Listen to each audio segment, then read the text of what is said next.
بقره مبارکه سوره چې د قران عظیم شان دوهمه سوره ده په مدینه منوره کې را نازله شوې ده 280 مبارک آیاتونه لري تلاوت او پښتو ترجمه یې له 200 آیت څخه اوري اعوذ بالله من الشیطان الرجیم پناه وړم الله تعالی شړل شوی شیطان څخه بسم الله الرحمن الرحیم د الله په نوم چې ډیر زیات مهربان پورا رحم لرونکی دی فإذا قضيتم مناسككم فاذكروا الله كذكركم آباءكم أو أشد ذكرا فمن الناس من يقول ربنا آتنا في الدنيا وما له في الآخرة من خلاق بیا کله چې مو د خپل حج رکنونه ادا کړل نو څنګه چې مو په خوا خپل پلرونه نیکونه یادول همغه سي اوس الله یاد کړی بلکې له هغه نه هم زیات خو په الله یادونکو خلکو کې هم ډیر توپیر شته له هغه نه څوک داسې دي چې وایي ای زمونږ رب مونږ ته هر څه په همدې دنیا کې راکړه دغه سي انسان ته په آخرت کې هیڅ برخه نشته ومنهم من يقول ربنا آتنا في الدنيا حسنة وفي الآخرة حسنة وقنا عذاب النار او څوک وایي ای زمونږ رب مونږ ته هم د دنیا او هم د آخرت ښېګڼې را په برخه کړه او موږ د اور له عذابه وساته أولئك لهم نصيب مما كسبوا والله سريع الحساب داسې خلک په د خپلو کړو سره سم په دواړو دارایانو کې د برخې څښتنان وي او د الله په حساب اخیستنه کې به څه ځنډ را نشي واذكروا الله في أيام معدودات فمن تعجل في يومين فلا إثم عليه ومن تأخر فلا إثم عليه لمن اتقى واتقوا الله واعلموا أنكم إليه تحشرون دا د شمار څو ورځې دي چې تاسو باید د خدای په یاد کې تیرې کړئ بیا که څوک تلوار وکړي په دوه ورځو کې راستون شي نو اوباله نشته او که څوک راستنیدل وزندوي نو هم څه باک نشته په دې شرط چې دا ورځې په پرهیزګاری تیرې کړي د الله له نافرمانی نه ځان وژغوري او خو پوه شي چې یو ورځ د هغه حضور ته ستاسو وړاندې کېدل دي ومن الناس من يعجبك قوله في الحياة الدنيا ويشهد الله على ما في قلبه وهو ألد الخصام په انسانانو کې څوک داسې دي چې د هغه خبرې د دنیا په ژوند کې تاسو ته ډېرې ښې ښکاري او هغه پر خپل نیکنیتۍ باندې په وار الله شاهد نیسي خو په حقیقت کې هغه د حق ډیر سخت دښمن وي وَإِذَا تَوَلَّى سَعَى فِي الْأَرْضِ لِيُفْسِدَ فِيهَا وَيُهْلِكَ الْحَرْثَ وَالنَّسْلَ وَاللَّهُ لَا يُحِبُّ الْفَسَادَ او کله چې هغه ته قدرت په لاس ورځي نو په ځمکه کې د هغه ټول هلې ځلې د دې لپاره وی چې فساد خور کړي کښتونه لوټ کړي او انساني زوجات لمنځه یوسي په داسې حال کې چې الله هغه ذات چې هغه به شاهد نیو هیڅ کله فساد نه خوښوي وَإِذَا قِيلَ لَهُ اتَّقِ اللَّهَ أَخَذَتْهُ الْعِزَّةُ بِالْإِثْمِ فَحَسْبُهُ جَهَنَّمُ وَلَبِئْسَ الْمِهَادُ او کله چې ورته ویل کیږي چې الله نه ویریږي نو د خپل پت او آبرو مفکوره پر ګناه ټینګوي داسې بنی آدم لپاره دوزخ دی او هغه ډیر ناکاره استوګنځي ومن الناس من يشري نفسه ابتغاء مرضات الله والله رؤوف بالعباد بل پلو په انسانانو کې داسې څوک هم شته چې د خپل خدای د رضا په لټه کې خپل سر قربانوي او په داسې بندگانو باندې الله ډیر زیات مهربان دی يا أيها الذين آمنوا ادخلوا في السلم كافة ولا تتبعوا خطوات الشيطان إنه لكم عدو مبين. اے مؤمنانو، تاسې په هر اړخیز ډول په اسلام کې ننوځئ او د شیطان پیروي مکوئ چې هغه ستاسې ښکاره دښمن دی. فإن زللتم من بعد ما جاءتكم البينات فاعلموا أن الله عزيز حكيم.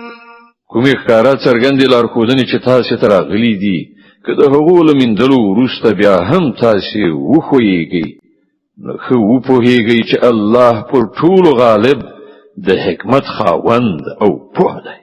هل ينظرون إلا أن يأتيهم الله في ظلل من الغمام والملائكة وقضي الأمر وإلى الله ترجع الأمور. که د دې ټولو نصیحتونو او لارښودنو وروسته بیا هم خلک سم نه وي، نو آیا اوس هغوی دې ته سترګې په لاره دي چې الله د وریځو چترۍ ودروي، د پرښتو له صفونو سره دوی ته مخامخ راشي او پرېکړه وکړای شي؟ په پای کې خو ټولې چارې د همدې الله حضور ته وړاندې کېدونکي دي. سل بني إسرائيل كم آتيناهم من آية بينة ومن يبدل نعمة الله من بعد ما جاءته فإن الله شديد العقاب. لبني اسرائیلونه پوښتنه وکړه، مونږ څنګه ښکارا څرګندې نښې نښانې ورښودلې دي، او دا هم ورڅخه پوښتنه وکړه چې کوم قوم چې د الله نعمت له میندلو وروسته په بدمرغۍ سره بدل کړي، هغو ته الله څنګه سخته سزا ورکوي. زين للذين كفروا الحياة الدنيا ويسخرون من الذين آمنوا والذين اتقوا فوقهم يوم القيامة والله يرزق من يشاء بغير حساب. کوم خلکو چې د کفر لاره غوره کړې ده، هغو ته د دنیا ژوند ډیر خوږ او په زړه پورې ګرځېدلی دی. دوی پر مؤمنانو ملنډې وهي، او د قیامت په ورځ به همدا پرهیزګاران د دوی په پرتله د لوړ مقام خاوندان وي.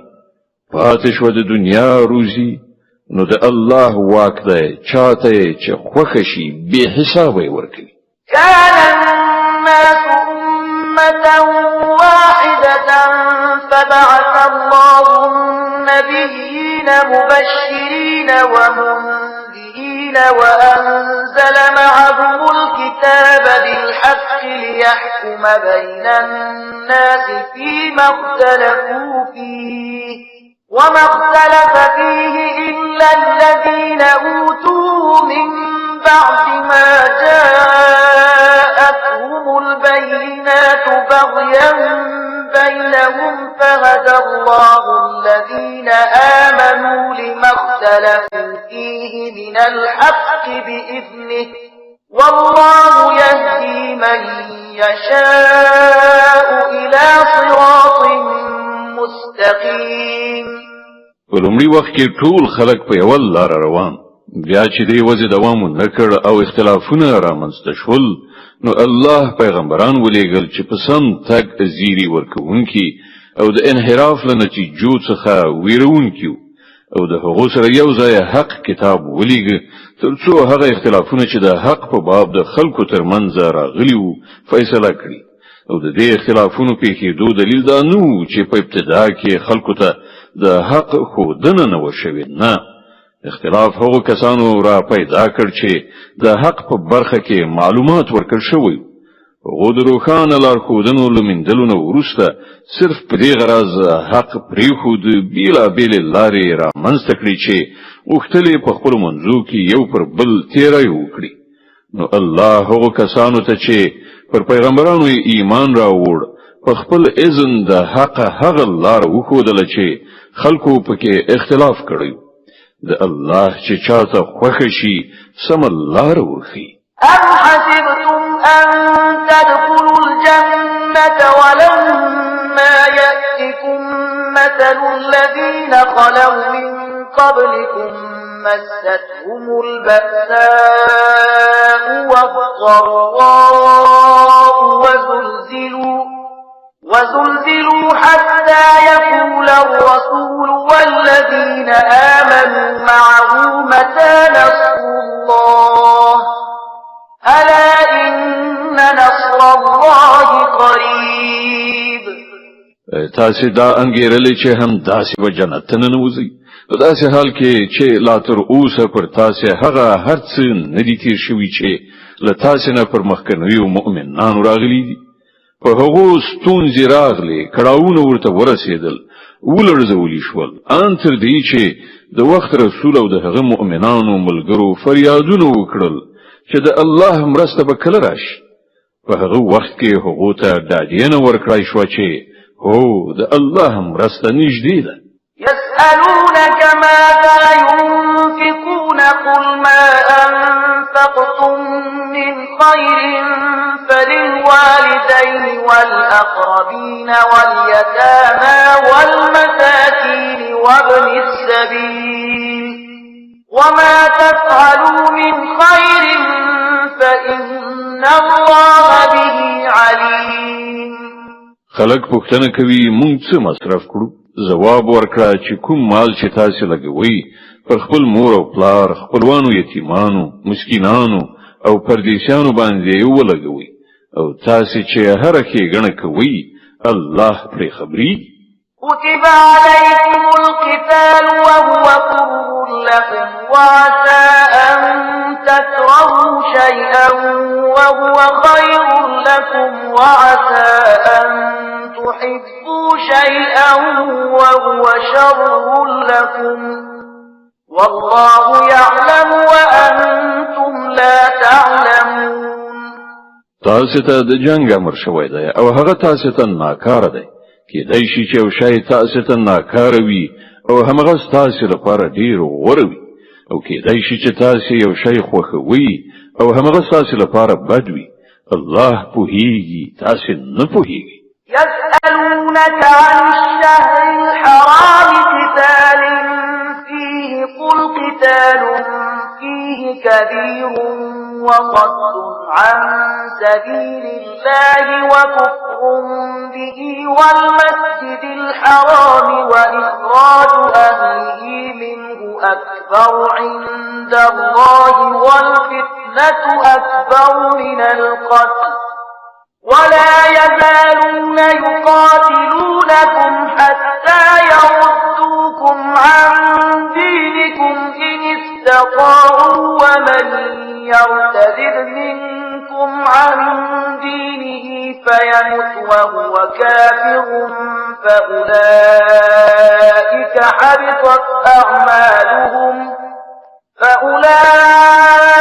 حبطت أعمالهم في الدنيا والآخرة وأولئك أصحاب النار هم فيها خالدون. خلق پوښتنه کوي په حرام میاشت کې جنگیدل څنګه دي؟ وایا په دې کې جنگ کول ډیر بد دي، خو د خدای له لارې نه د خلکو منع کول، پر الله باندې کافر کېدل، د مسجد حرام لار د خدای پالونکو پر مخ تړل او د حرم اوسیدونکو له هغه ځای ایستل د خدای په وړاندې له دینه هم ډیر زیات بد کار دی او فتنه له وینو تویولو نه سخته ګناه ده. وی بل تاسو سره تل په جنگ اخته وي، ان تر دې چې که یې وسه ورسیږي نو تاسو بل دې دین نه واړوي او په دې ښه پوه شئ چې له تاسو نه چې هر څوک له دې دین نه واوړي او د کفر په حالت کې ومري، د هغه عملونه به په دنیا او آخرت دواړو کې به بېځا او ضایع شي. داسې خلک ټول دوزخیان دي او تل به په دوزخ کې اوسېږي. إن الذين آمنوا والذين هاجروا وجاهدوا في سبيل الله أولئك يرجون رحمة الله والله غفور رحيم.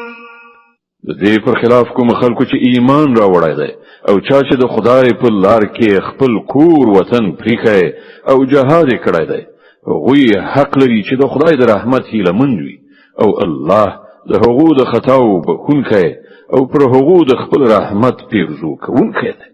د بقره مبارکه سوره چې د قرآن عظیم شان دوهمه سوره ده په مدینه منوره کې را نازله شوې ده 280 مبارک آیاتونه لري. تلاوت او پښتو ترجمه له 219 آیت څخه اوري. يسألونك عن الخمر والميسر قل فيهما إثم كبير ومنافع للناس وإثمهما أكبر من نفعهما ويسألونك ماذا ينفقون قل العفو كذلك يبين الله لكم الآيات لعلكم تتفكرون في الدنيا والآخرة. پوښتنه کوي د شراب او جواری یعنی قمار څه حکم دی؟ وایا په دواړو کې لویه ګناه ده.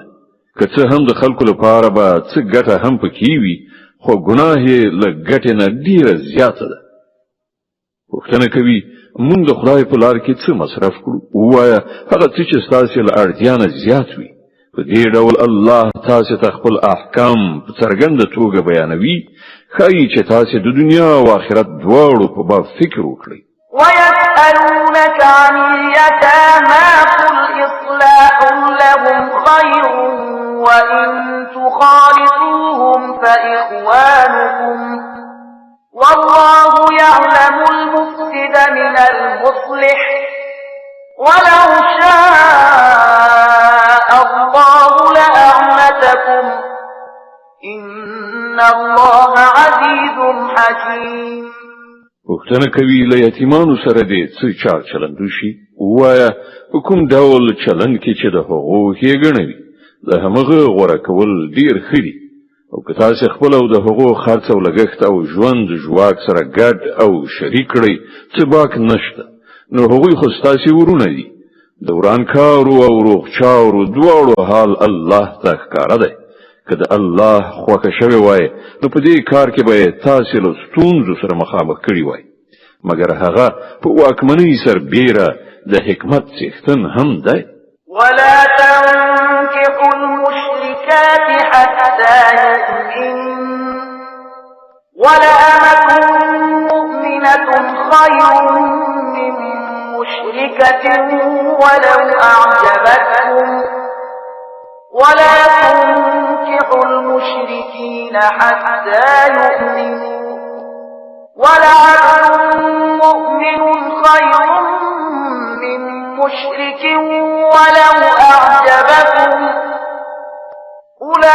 أولئك يدعون إلى النار والله يدعو إلى الجنة والمغفرة بإذنه ويبين آياته للناس لعلهم يتذكرون.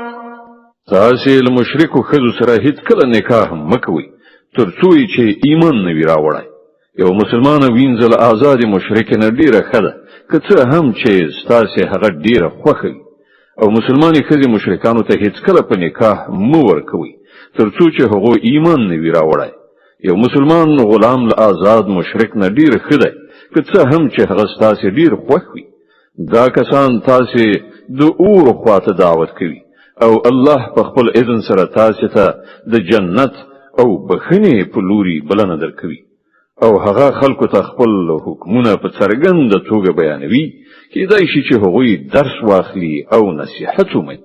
ويسألونك عن المحيض قل هو أذى فاعتزلوا النساء في المحيض ولا تقربوهن حتى يطهرن فإذا تطهرن فأتوهن من حيث أمركم الله إن الله يحب التوابين ويحب المتطهرين.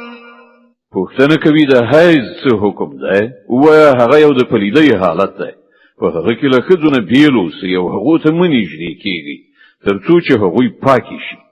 بیا چې کله هغوی پاکې شي نو له هغو سره هغه شان یو ځای شي چې الله درته امر کړی دی. د الله هغه خلک خوښیږي چې له بدۍ نه لاس واخلي او سپېڅلتیا غوره کړي. نساؤكم حرث لكم فأتوا حرثكم أنا شئتم وقدموا لأنفسكم واتقوا الله واعلموا أنكم ملاقوه وبشر المؤمنين. ستاسې ښځې ستاسې کښتونه دي، ستاسې خپله خوښه ده. څنګه مو چې زړه غواړي هغه شان په خپل کښت کې تصرف وکړئ، خو د خپل راتلونکي فکر ولرئ او د الله له خفګان نه ځان وژغورئ. ښه پوه شئ چې یوه ورځ به له هغه سره یو ځای کیږئ. او ای پیغمبره، څوک چې ستا لارښودنې ومني هغو ته د بري او نیکمرغۍ زیری ورکړه. ولا تجعلوا الله عرضة لأيمانكم أن تبروا وتتقوا وتصلحوا بين الناس والله سميع عليم. د الله نوم په داسې قسمونو خوړلو کې مه یادوئ چې په هغو کې هدف له نیکۍ، پرهیزګارۍ او د خدای د بندګانو د ښېګڼې له کارونو څخه منع کول وي. الله ستاسې ټولې خبرې اوري او په هر څه پوهیږي. لا يؤاخذكم الله باللغو في أيمانكم ولكن يؤاخذكم بما كسبت قلوبكم والله غفور حليم. کوم بې معنا قسمونه چې تاسې بې ارادي خوړلي وي پر هغو باندې مو الله نه نیسي، او کوم قسمونه چې تاسې د زړه له کومې خوړلي وي پر هغو به مو ارومرو نیسي. الله ډېر بخښونکی او تېرېدونکی دی. للذين يؤلون من نسائهم تربص 4 أشهر فإن فاءوا فإن الله غفور رحيم. کوم خلک چې له خپلو ښځو سره د نااړوندۍ قسم کوي هغو ته 4 میاشتې وخت دی. که ورته رجوع وکړه نو الله بخښونکی او رحیم دی. وإن عزموا الطلاق فإن الله سميع عليم. او که هغو د طلاق هوډ یعنی عزم کړی وي نو ودې پوهیږي چې الله هر څه اوري او په هر څه پوهیږي.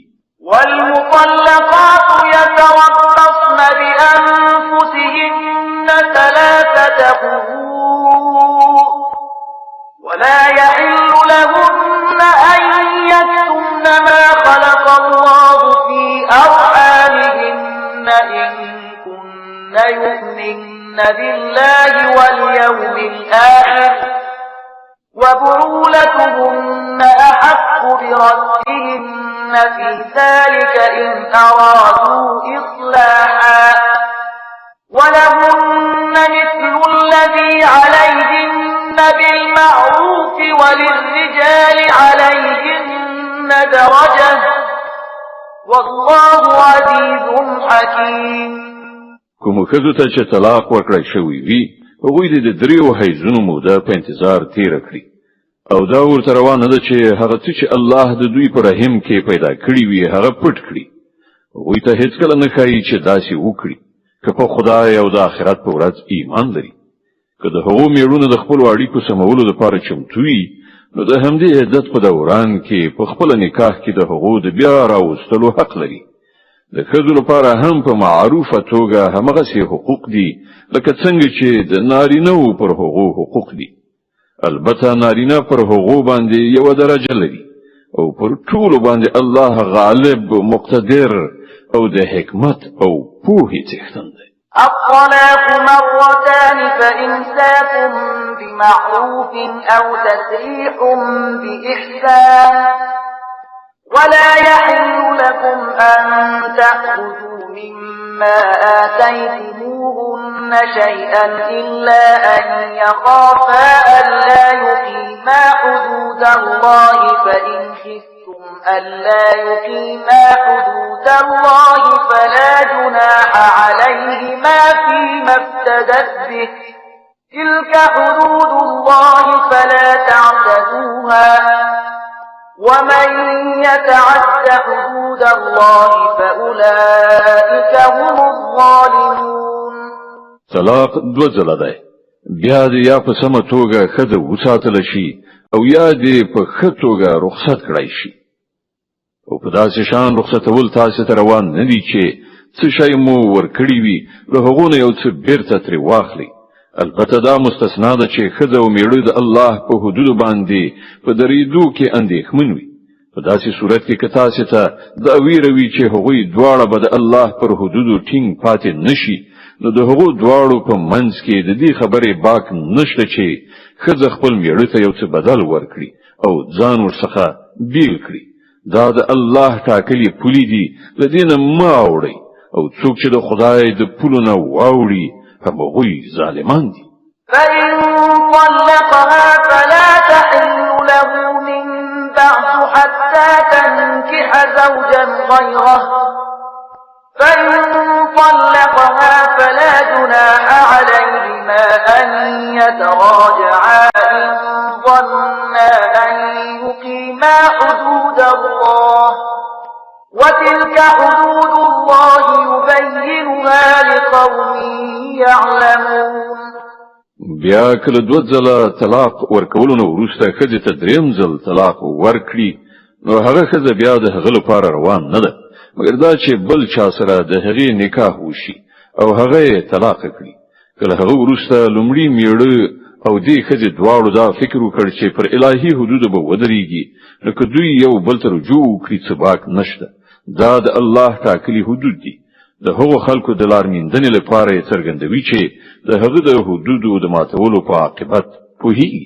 وَإِذَا طَلَّقْتُمُ النِّسَاءَ فَبَلَغْنَ أَجَلَهُنَّ فَأَمْسِكُوهُنَّ بِمَعْرُوفٍ أَوْ سَرِّحُوهُنَّ بِمَعْرُوفٍ وَلَا تُمْسِكُوهُنَّ ضِرَارًا لِتَعْتَدُوا وَمَن يَفْعَلْ ذَلِكَ فَقَدْ ظَلَمَ نَفْسَهُ ولا تتخذوا آيات الله هزوا واذكروا نعمة الله عليكم وما أنزل عليكم من الكتاب والحكمة يعظكم به واتقوا الله واعلموا أن الله بكل شيء عليم.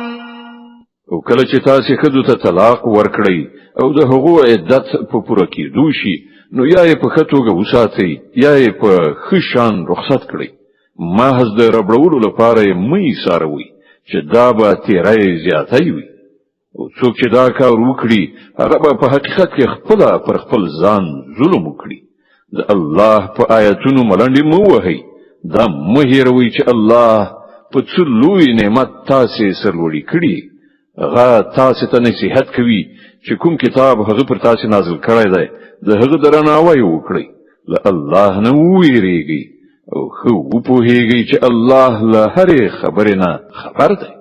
وَإِذَا طَلَّقْتُمُ النِّسَاءَ فَبَلَغْنَ أَجَلَهُنَّ فَلَا تَعْضُلُوهُنَّ أَن يَنكِحْنَ أَزْوَاجَهُنَّ إِذَا تَرَاضَوْا بَيْنَهُم بِالْمَعْرُوفِ ذلك يوعظ به من كان منكم يؤمن بالله واليوم الآخر ذلكم أزكى لكم وأطهر والله يعلم وأنتم لا تعلمون.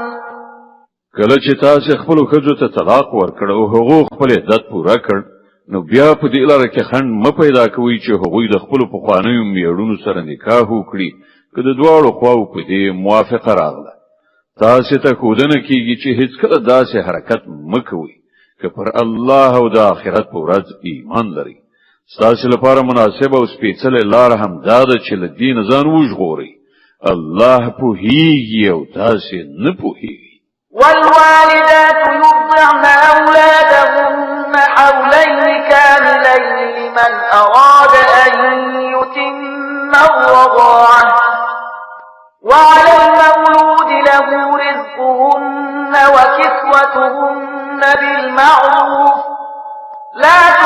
تكلف نفس إلا وسعها لا تضار والدة بولدها ولا مولود له بولده وعلى الوارث مثل ذلك فإن أرادا فصالا عن تراض منهما وتشاور فلا جناح عليهما وإن أردتم أن تسترضعوا أولادكم فلا جناح عليكم إذا سلمتم ما آتيتم بالمعروف واتقوا الله واعلموا أن الله بما تعملون بصير. نماینده د خپل بچانو ته پوره 2 کاله تای ورکړي. په دې صورت کې به د ماشوم پلار په ښه توګه هغو ته خوراک او جامې ورکوي.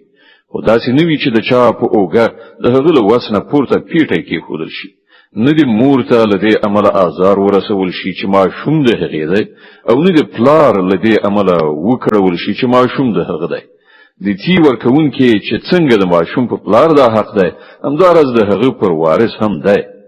خو که دواړه خواوې په خپل منځي موافقه او مشوره له تی بیلولو غواړي د دې خبرې څه باک نشته. او که ستاسې په نظر کې دا وي چې کومه بله ښځه دې ستاسې ماشوم ته تی ورکړي نو په دې کې هم څه وبال نشته. خو په دې شرط چې تی ورکوونکي سره مو په کومه وجوره فیصله کړې وي هغه په ښه توګه ادا کړئ. د الله نه وویریږئ او پوهیږئ چې تاسې چې هر څه کوئ الله هغه ویني. والذين يتوفون منكم ويذرون أزواجا يتربصن بأنفسهن 4 أشهر وعشرا فإذا بلغن أجلهن فلا جناح عليكم فيما فعلن في أنفسهن بالمعروف والله بما تعملون خبير. لتاسې څخه چې څوک ومري او کونډې پاتې شي نو هغوی دې پر خپل ځان 4 میاشتې او 10 ورځې په عدت تیرې کړي. بیا چې کله عدت پوره شي نو د خپل شخصي چارو په باب د هغو خپل خوښه ده په ښه توګه چې څه کوي ودې کړي. پر تاسې څه مسؤلیت نشته. الله ستاسې ټولو له کړو وړو خبر ده. ولا جناح عليكم فيما عرضتم به من خطبة النساء أو أكننتم في أنفسكم علم الله أنكم ستذكرونهن ولكن لا تواعدوهن سرا إلا أن تقولوا قولا معروفا ولا تعزموا عقدة النكاح حتى يبلغ الكتاب أجله واعلموا أن الله يعلم ما في أنفسكم فاحذروه واعلموا أن الله غفور حليم. د عدت په موده کې که تاسې له هغو کونډو سره د نکاح هیله په اشاره کنایات څرګنده کړئ او که په زړونو کې پټه وساتئ په دواړو صورتونو کې څه باک نه لري. الله پوهیږي چې هغوی به په زړونو کې در یادیږي. خو پام کوئ چې پټه وعده او تړون به ورسره نه کوئ. که کومه خبر کول وي نو په روا ډول دی وي او د نکاح تړلو پریکړه تر هغه وخته مه کوئ چې تر څو پورې عدت تیر شوی نه وي. ښه وپوهیږئ چې الله ان ستاسې د زړونو پر رازونو پوهیږي. نو له هغه نه وویریږئ او په دې هم وپوهیږئ چې الله زغمونکی دی له وړو خبرو تیریږي. لا جناح عليكم إن طلقتم النساء ما لم تمسوهن أو تفرضوا لهن فريضة ومتعوهن على الموسع قدره وعلى المقتر قدره متاعا بالمعروف حقا على المحسنين. پر تاسې هیڅ ګناه نشته که خپلو ښځو ته مخکې له هغه طلاق ورکړئ چې لاس مو نه وي وروړی او مهر مو نه وي ټاکلی. په دې صورت کې هغو ته څه ناڅه ورکول ضروري دي. وسوال دې د خپلې وسې او بېوزلي دې د خپلې وسې په اندازه په ښه توګه څه ورکړي. دا پر نیکانو حق دی. وَإِن طَلَّقْتُمُوهُنَّ مِن قَبْلِ أَن تَمَسُّوهُنَّ وَقَدْ فَرَضْتُمْ لَهُنَّ فَرِيضَةً فَنِصْفُ مَا فَرَضْتُمْ إِلَّا أَن يَعْفُونَ أَوْ يَعْفُوَ الَّذِي بِيَدِهِ عُقْدَةُ النِّكَاحِ وَأَن تَعْفُوا أَقْرَبُ لِلتَّقْوَى وَلَا تَنسَوْا الْفَضْلَ بَيْنَكُمْ إِنَّ اللَّهَ بِمَا تَعْمَلُونَ بَصِيرٌ. که تاسې له لاس وروړلو مخکې طلاق ورکړی وي خو مهر مو ټاکلی وي په دې صورت کې به نیمایي مهر ورکول وي. دا بیله خبره ده چې ښځه نرمه وضع وکړي او مهر وانخلي یا هغه څوک چې د نکاح د عقد واکمن دی له نرمۍ نه کار واخلي او پوره مهر ورکړي. او تاسې یعنی نارینه که ښه وضع وکړئ نو دا له تقوا سره ډیره ښایي. په خپل منځي چارو کې مروت مه هېروئ. الله ستاسې عملونه ویني. د بقرې مبارکه سوره چې د قرآن عظیم الشان دوهمه سوره ده په مدینه منورې کې را نازله شوې ده. 280 مبارک آیاتونه لري. تلاوت او پښتو ترجمه یې له 238 آیات څخه اوري. حافظوا على الصلوات والصلاة الوسطى وقوموا لله قانتين. د خپل منځونو ساتنه وکړئ په تیر بیا د منځني یعنی مازدیګر د لمانځه د الله په وړاندې داسې ودرېږئ لکه چې فرمان منونکی غلام دري. فإن خفتم فرجالا أو ركبانا فإذا أمنتم فاذكروا الله كما علمكم ما لم تكونوا تعلمون. که امنیت خراب وي نو که پلی او که سپاره په هر شان چې کولای شي لمونځ وکړئ. بیا چې کله امنیت ټینګ شي نو الله په هغه شان یاد کړئ چې څنګه یې تاسو ته ښودنه کړې ده چې پخوا پرې نه پوهېدئ.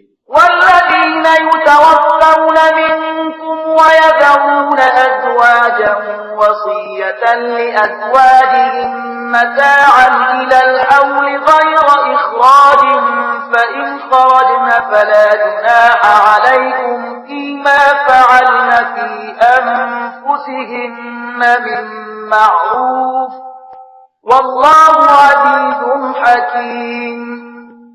تاسو نه چې څوک عمري او وروسته کونډې پریښي وي هغوی باید د خپلو کونډو لپاره دا وصیت وکړي چې تر 1 کال پورې د خوراک پوښاک ورکړی شي او له کورونو څخه دې نه ایستل کېږي.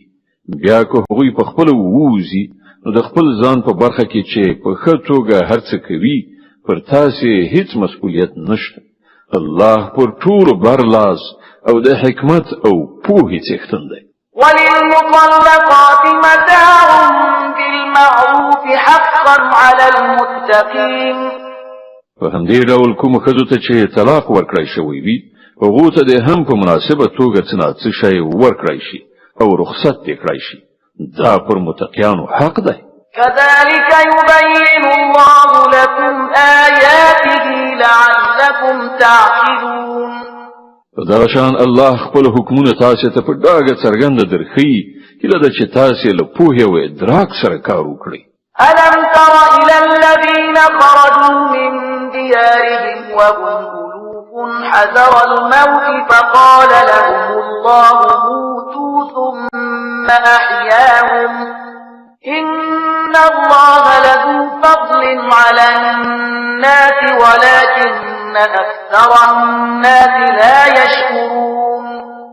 تا د هغو خلکو حال ته هم څه پاملرنه کړې ده چې د مرګ له ویرې خپل ټاټوبي پریښي وتلي وو او د هغو شمېر زرګونو ته رسید. الله هغو ته وویل ومرئ نو مړه شول. بیا یې هغوی د دوهم ځل لپاره راژوندي کړل. حقیقت دا دی چې الله پر انسانانو زیات مهربان دی او زیاتره خلک شکر نه ادا کوي. وقاتلوا في سبيل الله واعلموا أن الله سميع عليم. مسلمانانو د الله په لار کې وجنګیږئ او ښه وپوهیږئ چې الله اوریدونکی او پوه دی. من ذا الذي يقرض الله قرضا حسنا فيضاعفه له أضعافا كثيرة والله يقبض ويبسط وإليه ترجعون.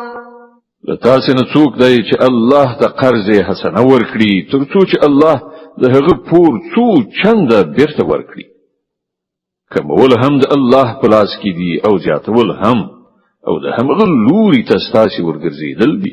ألم تر إلى الملأ من بني إسرائيل من بعد موسى إذ قالوا لنبي له ابعث لنا ملكا نقاتل في سبيل الله قال هل عسيتم إن كتب عليكم القتال ألا تقاتلوا قالوا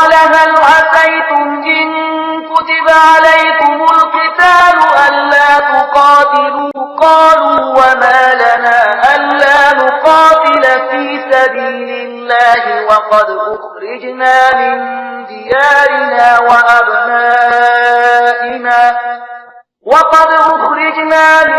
ديارنا وأبنائنا فلما كتب عليهم القتال تولوا إلا قليلا منهم والله عليم بالظالمين.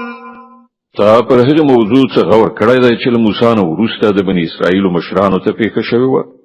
هغه خپل پیغمبر ته وویل زموږ لپاره یو باچا وټاکه تر څو چې موږ د الله په لار کې جنگ وکړو. پیغمبر پوښتنه وکړه بیا خو به داسې نه وي چې تاسې ته د جنګېدو امر وشي او تاسې ونه جنګېږئ. هغه ځواب ورکړ نه خیر دا څنګه کېدای شي چې موږ د خدای په لار کې ونه جنګېږو په داسې حال کې چې موږ له خپلو کورونو څخه ایستل شوي یو او زموږ اهل و عیال له موږ څخه بیل کړی شوی دی. خو کله چې هغو ته د جنګېدو امر وشو نو له یو لږ شمیر نه پرته نور ټول په شا لاړل او الله د هغو هر یو تیری کوونکی پیژني. وقال لهم نبيهم إن الله قد بعث لكم طالوت ملكا قالوا أنى يكون له الملك علينا ونحن أحق بالملك منه ولم يؤت سعة من المال قال إن الله اصطفاه عليكم وزاده بسطة في العلم والجسم والله يؤتي ملكه من يشاء والله واسع عليم. د هغو پیغمبر هغو ته وویل چې الله طالوت ستاسې پادشاه ټاکلی دی. د دې خبرې په اورېدو هغوی وویل هغه څنګه پر موږ باندې د پادشاه کېدو استحقاق وموند. د هغه په پرتله موږ د پادشاهۍ زیات وړ یو او هغه ته په مال کې پراخوالی نه دی ورکړی شوی. پیغمبر ځواب ورکړ الله پر تاسې همغه غوره کړی دی او هغه ته روحي او جسمي دواړه ډوله پراخ اهلیت وربخلی دی او الله واکمن دی چې اته چې خوښه شي خپل ملک ورکوي. خدای سره ډیره پراخي ده او هر څه باندې عالم دی. وقال لهم نبيهم إن آية ملكه أن يأتيكم التابوت فيه سكينة من ربكم وبقية مما ترك آل موسى وآل هارون تحمله الملائكة إن في ذلك لآية لكم إن كنتم مؤمنين. دې سربېره د هغو پیغمبر هغو ته دا هم وښودله چې د خدای له لوري د باچا په توګه د هغه د ټاکل کېدو نښانه دا ده چې د هغه په زمانه کې به هغه صندوق تاسې ته بیا راشي چې په هغه کې ستاسې د رب له لوري ستاسې لپاره د ډاډګیرنې وسایل چې په هغه کې د موسی د کورنۍ او د هارون د کورنۍ موروثي مقدسات دي او هغه چې په رښتیا یې راوړي. که تاسې مؤمنان یې نو دا ستاسې لپاره ډېره ستره نښانه ده. صدق الله العظیم. الله ستر رښتیا ویونکی دی.